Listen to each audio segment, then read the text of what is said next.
Okay, welcome to Analyzing Blockchain. My name is Amy Garish, and today we're going to talk about the Bitcoin market cooldown and should you still HODL. I'm going to divide this into three sections. So we're going to chat about Bitcoin's rise in pricing. Number two, we're going to talk about the recent pullback in pricing. And three, we're going to talk about should you still HODL based on the market data that we're seeing. So let's jump right into it. I've got some charts pulled up and let's kind of go there. So this is Bitcoin. This is the daily chart. So what I want to show you first is the monthly chart. I believe it's this one.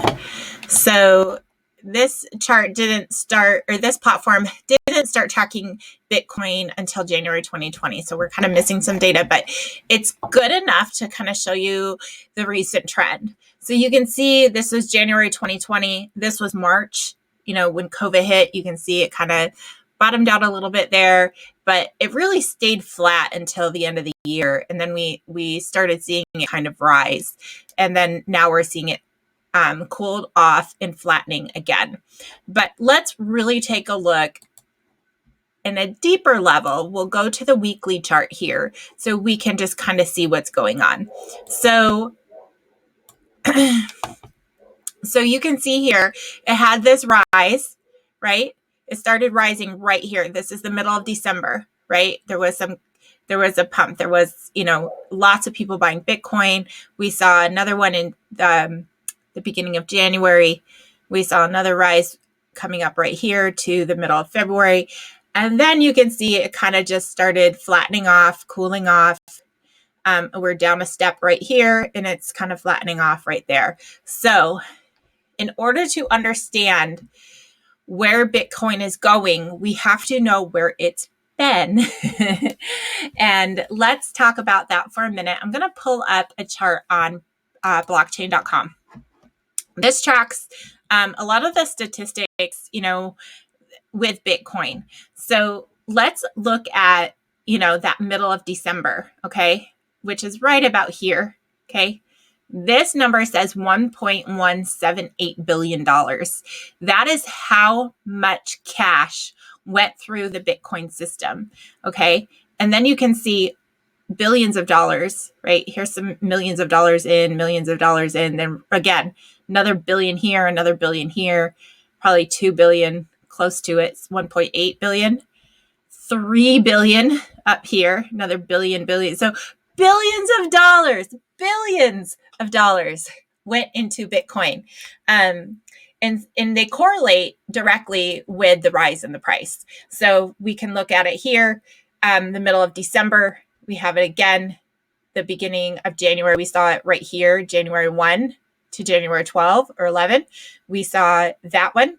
And then we saw that one in February, right over here, billions of dollars coming in February. So basically from December, okay, to the end of February, we saw a lot of cash being infused into Bitcoin. People were buying and selling, mostly buying. And if you don't understand who the people are who are buying Bitcoin at this time, you're not going to understand the future of the market. So who were these people, right? Who are these people buying all this Bitcoin and causing it to rise? That is point number one. And I'm going to tell you, those people are basically Wall Street, hedge fund managers, day traders, things like that, people investing billions of dollars into Bitcoin because at the end of the year, if you didn't know, we had an election here in America. One president went out, another president came in. We had this thing called a pandemic.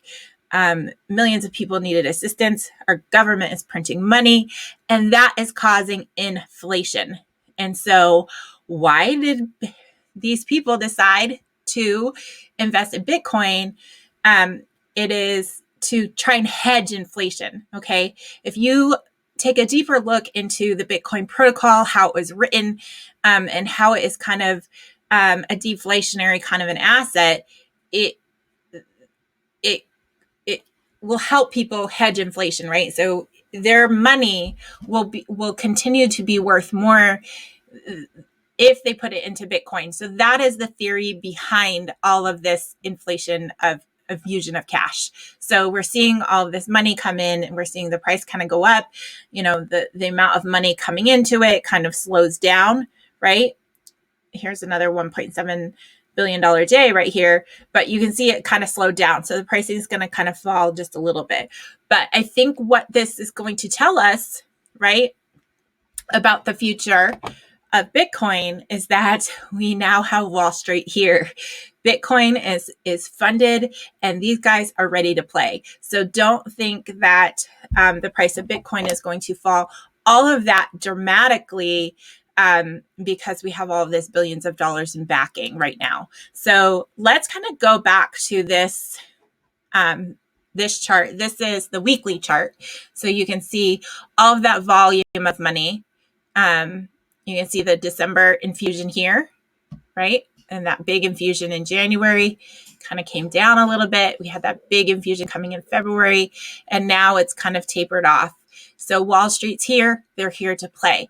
So what you need to know about the market now is that Wall Street's very good at gathering positions and creating opportunities in the market. So we're going to see a lot more of kind of the ups and downs and so you know how you hear in the news, like the S&P 500 is down 20 points, Nasdaq's up 30 points this week. We're going to start hearing that a little bit more with I feel like with Bitcoin, just because of the nature of it, right? They don't want to lose money. They don't want to drive the pricing down, but they do want to create some opportunities, some dips. And so they'll sell some off, they'll gather their positions, and then they'll take that long buy. And so I think we're going to start seeing that a little bit more. That's my theory anyway. You're welcome to debate it. But that's kind of how I feel. But right now it's been very, very stable. Okay. It's been, there's kind of this kind of resistance line here. Bitcoin has not really gone over 60,000. So you can see there's some spikes above 60,000. This one almost hit 65, but then it came right back down. And now we're at a resistance level right now. Kind of between 56,000. I'm going to call it, to be safe, let's call the resistance level right now 55,000. And so currently the price is 54. So it's hanging in there. I feel like it's going to bounce up and down between those numbers. And you're going to see like there is also a strong resistance level right here at 45,000. I don't think we'll see it go down that low. But if we do, for me, let's talk about number 3, the prediction of the market, right? So now that we kind of understand who those big buyers were, how much cash is actually in Bitcoins from Wall Street is billions and billions and billions of dollars, right? 3, 4, 5, 6, 7, $8 billion is invested into this blockchain platform. It's sitting there ready to rock and roll. And you can see that's what it's been doing. Let's look at the daily chart so that we can understand what the more recent trends are. Oh, oops. That is not what I wanted to do. Let me reload this. I think that's the minute chart. All right. So this is the daily chart. Okay. So we have here, you can see what day was this? February. Let's come over here a little bit more recent. So you can see that it kind of came up. It started to gain some traction here, right? And we actually hit this all-time high, and it came really close to 65,000. And then you can see it started to fall here again, right? So this is what I talk about when Wall Street likes to create opportunities, right? So they will short the market to kind of drive prices down, and then they'll go long and they'll make some money off of this, okay? Because you can trade Bitcoin just like you can any other stock. There are crypto exchanges where you can do this. So this is exactly what's being done right now. And I feel like we're going to see this prices go down. We're going to see it come back up. But I don't feel like that there is going to be a huge fallout like the fallout that happened prior to when it went up to like 20,000, then it fell back down to like $2,000. I feel like we're not going to see that because of this major investment that has happened from mainstream Wall Street. So we're seeing that money is here, it's invested. And so the thing to watch for is to watch, this chart right here. Again, this is money going in and out. So it's not just money coming in, but this is definitely money coming in right here. But this is the chart to watch, is the volume, and to see how much money is actually leaving. And I think some of these charts too, you can actually get granular and see like how much money actually left Bitcoin. So when you start seeing a massive sell-off, billions of dollars leaving Bitcoin, that is probably when, well, it's $1 trillion market cap. So when you see like major hundreds of billions of dollars leaving, I think that's something to be afraid of.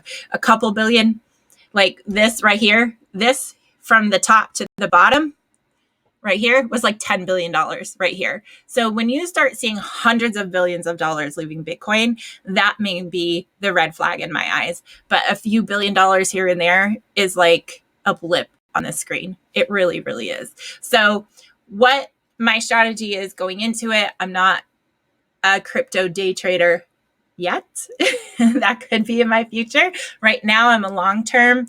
I'm in it for the time and the long-term growth, because I still feel like there's a lot of life left in Bitcoin, although other coins are catching up quite quickly. So I feel like there's life left into it. So my strategy is right now is when I see these coming down, right, I'll track these and then I'll try and buy as low as I can, right? Because I know Wall Street's back in the market, so it's going to go back up again eventually. So this, from the time this happened, February 21st, this was a week, and it took 2 weeks to go back up, okay?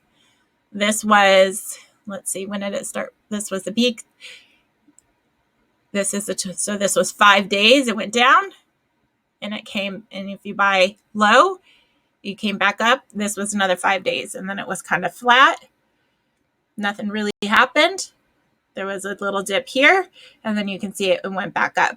Now this is a much bigger dip, and it's a little bit rocky right here because of the news about, crypto, possible capital gains tax in the United States, and things like that. So it's a little bit rocky, but I feel like it'll balance out again. It'll go down, it'll go back up, and it'll just keep doing that pattern for a while until, again, keep an eye out on the volume leaving Bitcoin. So that's what I have for you guys today. That's kind of my Bitcoin market cool down analysis. That's my strategy. Again, it's Bitcoin's protocol is super complicated. So I feel like you have to really understand the blockchain and how it was created to understand how significant it is to have Wall Street coming in with these billions of dollars, in creating this play here. But I think it's something to consider. And so when you start reading headlines that the banks are selling or doing massive sell-offs, and I think that's something to consider. So right now, I'm going to continue holding. I'm going to continue buying dips. And that is going to be my strategy with my Bitcoin tokens. So I hope you liked this video. I hope it helped you understand the market a little bit. If you want to see weekly videos coming from Analyzing Blockchain, go ahead and hit subscribe so you can get notifications once a week.